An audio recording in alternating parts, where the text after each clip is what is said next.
ये ज़िंदगी उसी की है जो किसी का हो गया, जिसके लिए कुछ कर दिया और ऐसा किया कि आने वाली पीढ़ियाँ उसका फ़ायदा उठा सकें। ये ऐसे लोगों की कहानी है जिन्हें बढ़ती उम्र के साथ पार्किंसन रोग हो जाता है, जिसमें आदमी के हाथ पैर सिर कांपने लगते हैं। ऐसे में ना वो ठीक से खा पाता है, ना कुछ कर पाता है। सार्वजनिक जगहों पर कहीं भी पब्लिक प्लेस पे जाए तो उसे लगता है कि लोग उसे अलग निगाह से देख रहे हैं। ये दर्द महसूस करके उसका उपाय ढूंढ ले, ऐसे बच्चों के पास हम आए हैं। शिवनादर स्कूल के बच्चे हैं और इन्होंने एक ऐसा डिवाइस डेवलप किया है जो पार्किंसन के मरीजों के लिए आगे आने वाले समय में और डेवलप होके वो उनके लिए एक बून, एक आशीर्वाद, एक वरदान साबित हो सकता है। हम ऐसे ही इनोवेटर्स की टीम के साथ मिले जो यंग हैं, एनर्जेटिक हैं, 10वीं पास की है, 11वीं में आए हैं, लेकिन इन्होंने अपने आविष्कार से पूरी दुनिया को चौंकाया है। हम बात करें, हमारे साथ मार्क हैं जो इनके गाइड भी हैं, इनके टीचर भी हैं, और ये 6 लोग हैं, यानी ये सातों मिलकर सप्तर्षियों की एक छवि पैदा करते हैं। हम सबसे पहले सबसे किनारे के स्टूडेंट से बात करते हैं। पूरा नाम बताओ बाबू अपना। मेरा नाम उर्जित महाजन है। उर्जित, कैसे आप लोगों के जहन में ये बात आई कि हमें इस विषय पर काम करना, चूँकि आपका स्कूल 7वीं 8वीं से ही इन सारी चीज़ों पर ध्यान देने लगता है? हाँ जी सर। सर हमने बहुत ढूंढा, हमने ये समझने की कोशिश करी कि पार्किंसन रोगियों की क्या दर्द और क्या दुख वो फेस करते हैं एवरीडे लाइफ में, और हमने डिज़ाइन थिंकिंग प्रोसेस के माध्यम से एम्पैथी नाम के प्रोसेस से स्टार्ट करा, जिसमें हमने ये समझने की कोशिश करी कि वह लोग हर रोज़ की ज़िंदगी में क्या मुश्किलें और कठिनाइयाँ फेस करते हैं, और उसके बाद हमने प्रोटोटाइप बनाना शुरू करा। क्या बात है। इसमें सबसे पहले जो केस स्टडी है, कौन से स्टूडेंट हैं जिनके नाना जी ये प्रॉब्लम फेस कर रहे थे और फिर तुम सारे लोगों को लगा कि हमें इस पर काम करना चाहिए? तो मेरा नाम त्विशा है। तो मैंने देखा कि मेरे नाना जी ऐसे बहुत नॉर्मल टास्क्स में, जैसे खाना खाना या फिर कुछ बनाना या फिर माइक्रोवेव से प्लेट उठाने में, उनको उनके हाथ इतने कामते थे, वो कर नहीं पाते थे, तो किसी और को उनकी मदद करनी पड़ती थी। तो हमने ये देखकर हमने सोचा था कि अगर हम ऐसा कुछ डिवाइस बना पाएँ जो उनकी थोड़ी सी सहायता कर ले, ताकि वो ऐसे काम जैसे कुछ ब्रश करना या फिर स्पून को एक चीज़ में डालकर स्पून से खाना खाना या फिर ग्लास पकड़ना, उन सब में थोड़ा सा मदद कर लें ताकि उनको किसी और के ऊपर डिपेंड ना कर पाएँ। तो ये जब आप लोगों के जहन में आया तो सबसे पहले किसने कैसे कैसे काम बांटा? पहले तो नाम बताओ। मेरा नाम वैदेही सक्सेना है और हम लोगों ने वैसे तो मिलकर ही सारा काम साथ में किया है, पर मोस्टली हमारा यहाँ पे विरांश ने कोडिंग और डिज़ाइनिंग में मदद की है और उर्जित ने, और बाकी हम लोगों ने प्रेजेंटेशंस में काम किया और कोऑर्डिनेट किया ओल्ड एज होम्स और बुज़ुर्गों से, ताकि हम लोग अपनी समस्या पे और रिसर्च कर पाएँ और सोल्यूशन के बारे में और जान पाएँ, ताकि हम लोग हमारा सोल्यूशन एक्चुअली काम कर पाए।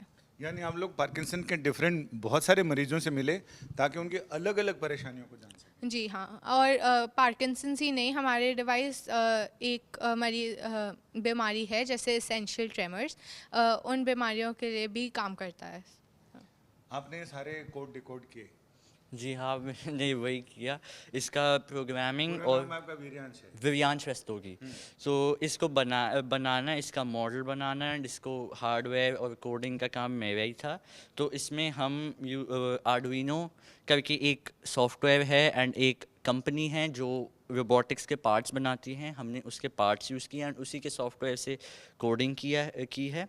सो इसका चलने का तरीका ये है कि इसके अंदर एक सेंसर है जो सेंस करता है कि जो पर्सन का जो ट्रेमर हो रहा है वो किस डायरेक्शन में हो रहा है, कितना ज़्यादा हो रहा है, एंड फिर उस हिसाब से जो ये दो मोटिव्स हैं, इस इंफॉर्मेशन को प्रोसेस करके हम इन दो मोटिव्स को कमांड देते हैं कि उसको किस डायरेक्शन में मूव करना है, ताकि वो जो जिस व्यक्ति के तकलीफ़ हो रही है उसका ये वाला पोर्शन स्थिर है। इसमें चम्मच के अलावा क्या क्या चीज़ें लगा सकते हैं जिससे कि उनको आसानी हो? चम्मच लग सकती है, फोर्क लग सकता है, बेसिक सारे खाने के लिए जो चीज़ें इस्तेमाल करते हैं, टूथब्रश भी लग सकता है, एंड इसमें कोई एज सच लिमिटेशन नहीं है। हर बंदा अपने हिसाब से जो भी उन्हें लगे, उनको ज़रूरत है, वो भी वो यूज़ कर सकते हैं इस डिवाइस यानी के साथ। अपनी कल्पना, ज़रूरत और मुश्किलों के हिसाब से कुछ भी इसको इनोवेशन को और आगे बढ़ा सकते हैं, मरीज भी आगे बढ़ा सकते मरीज ही आगे बढ़ा सकते हैं, वो अपना फीडबैक। हैं। आप लोगों का क्या योगदान था इस पूरे, कैसे आप लोगों ने इसमें पार्टिसिपेट किया? तो हम लोग ने प्रेजेंटेशंस बनाई, रिसर्च किया, हमने प्रॉब्लम के बारे में जाना, हमने और लोगों से पूछा कि हमारा प्रोजेक्ट कैसा है, हमने लोगों से पूछा कि और कैसा। इसको कैसे यूजफुल बना हाँ सकते हैं? हाँ, और फिर हम आगे जाके देखेंगे कि हम और लोगों की कैसे मदद कर सकते हैं और इसको और कैसे बेटर बना सकते हैं। पूरा नाम आपका? माधवी ओझा। माधवी। और नाम के साथ बताओ, तुम्हारा क्या इसके अंदर रोल रहा? मेरा नाम सुबा रमन है और मैंने भी प्रेजेंटेशंस और रिसर्च में हेल्प किया। हमने डॉक्टर को भी इंटरव्यू किया था, वीडियो एडिटिंग की थी, एंड देन हमने बेसिकली इसका सारा फंडामेंटली जो जो नीड्स थी प्रोटोटाइप बनाने के लिए, उस सब में हेल्प किया, सब ने योगदान दिया है। कितने संतुष्टि है ये बनाने के बाद, या अभी भी लगता है कुछ चीज़ें रह गई हैं जिसको इसमें दुरुस्त करना है? इसमें अभी डेफिनेटली डिज़ाइन में बहुत कुछ चीज़ें रह गई हैं जो हम अभी इम्प्रूव कर सकते हैं। जैसे अभी इसको थोड़ा सा और लाइट बनाना और ये सारे वायर्स को थोड़े अंदर डालना, और हमें अभी प्रोटोटाइप टेस्टिंग की ज़रूरत है, हमें और लोगों पर को ये दिखाना है ताकि हम और इम्प्रूवमेंट्स ले आएँ। कोई ऐसी कल्पना, कोई ऐसा ख्याल जो आपको लगता है कि इसमें कभी सोच में आगे आ सकता है। तो इसमें हम लोगों का जो आगे का सोच थी वो थी आर्टिफिशियल इंटेलिजेंस इसमें इंटीग्रेट करने का। सो हम उसमें क्या हो सकता है कि ये जो सेंसर है, आप बेसिकली जो आपके ट्रेमर्स होते हैं उनकी आप एक प्रोफाइल बना सकते हैं, एंड वो प्रोफाइल हर यूज़र के लिए अलग होगी। सो उसमें क्या होगा कि वो आपका जो ट्रेमर है उसको शांत करने में भी हेल्प कर सकता है, फिर वो जितना भी डेटा है वो आप डॉक्टर को भी दे सकते हैं, और वो डॉक्टर के लिए भी हेल्पफुल रहेगा कि जो पेशेंट है उसके कितना ज़्यादा ट्रेमर होता है, उसको अगर किसी चीज़ से बेटर होता है उसका ट्रेमर, जैसे कोई मेडिकेशन या किसी चीज़ से। तो ये एक था हम लोगों का आगे का प्लान।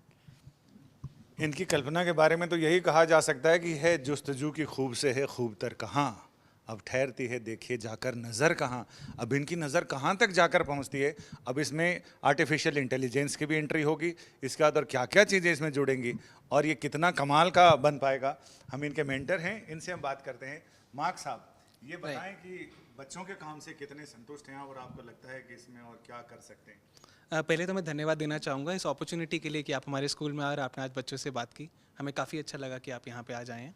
मैं आपको बताना चाहूँगा शिवनाडु स्कूल ग्रेड 7 से ग्रेड 10 के बच्चों के लिए एक कंपटीशन ऑर्गेनाइज करता है। हम 7 से 10 तक बच्चों को टेक्नोलॉजी के अलग अलग फैसेट्स के बारे में पढ़ाते हैं, जैसे कि graphic designing, 3D modelling and animation, sound production, robotics, programming. तो जो बच्चे हैं उन्हें 7th और 8th में इस करिकुलम के बारे में एक्सपोजर दिया जाता है, एंड जब वो 9th और 10th में आते हैं तब वो इस चीज़ को डिसाइड कर पाते हैं कि अच्छा अब मैं इस चीज़ में और गहराई से जाना चाहता हूँ। तो जिन बच्चों से आज आप मिल रहे हैं, इन्होंने भी अलग अलग चीज़ों को चूज़ किया है। जैसे आपने देखा होगा कुछ लोगों ने कम्युनिकेशन पे काम किया है, किसी लोगों ने रोबोटिक्स पे काम किया है। हम हर साल एक वार्षिक प्रतियोगिता ऑर्गेनाइज करते हैं जिसका नाम है कोलोकियम। कोलोकियम के अंदर ये बच्चे अपनी टीम्स को फॉर्म करके सोसाइटी की एक प्रॉब्लम को आइडेंटिफाई करते हैं और उस प्रॉब्लम को पूरे साल 6 से 8 महीने लगा के सॉल्व करके एक ऑडियंस के सामने प्रेजेंट करते हैं। तो इस कंपटीशन के अंदर आप सबसे पहले एक प्रॉब्लम को आइडेंटिफाई करेंगे। प्रॉब्लम प्रैक्टिकल होनी चाहिए। ऐसा नहीं कि हम बोलें कि हम ग्लोबल वार्मिंग को सॉल्व करते हैं, बट जो आपके आसपास की डे टू डे प्रॉब्लम्स हैं, जो आपकी सोसाइटी में आप नोटिस करते हैं, आप उन्हें आइडेंटिफाई करते हैं, अपनी ऑडियंस आइडेंटिफाई करते हैं, प्रोटोटाइप बनाते हैं, और जब आपने प्रोटोटाइप को बना लेते हैं तो उसी ऑडियंस को जिसको आपने फर्स्ट राउंड में आइडेंटिफाई किया था उनके पास ले जाकर टेस्ट करते हैं और फिर उस प्रोडक्ट को मार्केट में ले जाने की कोशिश करते हैं। तो इसमें अमूमन हर साल कितनी टीमें एक क्लास की होती हैं? जैसे 6 बच्चे हैं तो ऐसे तो बहुत सारी टीमें होती होंगी। हाँ जी, तो हमारे शिवनाडु स्कूल के 3 कैंपस हैं। गुड़गांव में है, नोएडा में है, फरीदाबाद में है। हर कैंपस से 25 से 30 टीमें स्टार्ट करती हैं।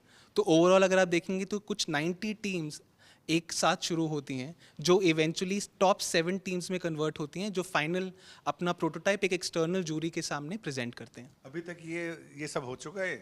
ये सब तो इन बच्चों का क्या ये प्रोडक्ट कहाँ तक पहुँचा है? तो आपको जानकर खुशी होगी कि जो टीम आपके साथ है ये इस कंपटीशन में सेकंड आई थी, और इन्होंने ये वन ऑफ दोज टीम्स थी जिन्होंने पूरे साल कंसिस्टेंटली अपने कैंपस में बहुत अच्छे से काम किया था।